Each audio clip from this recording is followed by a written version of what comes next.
like that in marriage. And so I was like, wait, so you mean we were like Christian and stuff, like we were very churched, both of us growing up, so we met in the church and we like got married as part of all that.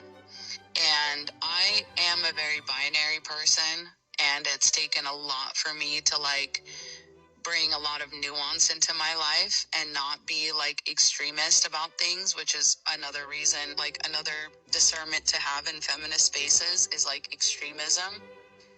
Because usually that's a right-wing pipeline. So I used to be extremist in the sense of like, if I'm gonna have this belief, I want to see how far I can take it. And church is actually the thing that taught me not to do that, because our church was very much into the whole concept of like male leadership and stuff like that. And I was like, well, did I marry the right man or not? Like, is he gonna lead me or not? And again, like, I will call myself out for being a pick-me, right? And this is what I've learned in my marriage and that I can share with other women. And my husband would fight me and anybody else tooth and nail on that. Tooth and nail. YV is an extremist. She was very religious and Christian and stuff like that into her 20s, right? She grew up in the church. She married at 18. She has been with one man her entire fucking life. This sounds very much like traditional values. And then someday she decided, I think I'm gonna try feminism to be even more extremist. I wanna see like how far I can push it.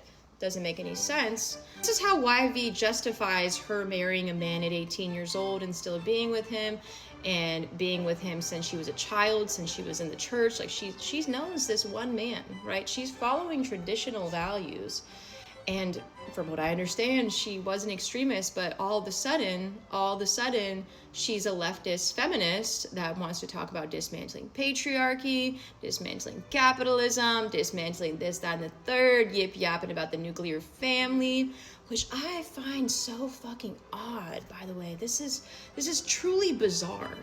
This is absolutely bizarre at this point.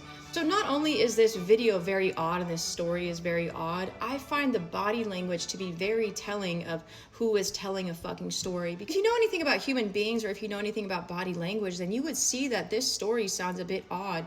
And it also is being told in a very uncomfortable way, as if it's not fucking true, in my opinion. I'm sure a body language expert could really dissect this, but I've also been studying people's body language for a long time as well. When I worked at the club, I could naturally see someone across the room if they had money based on their body language, okay? I can also see from across the room if somebody was sure of themselves, okay?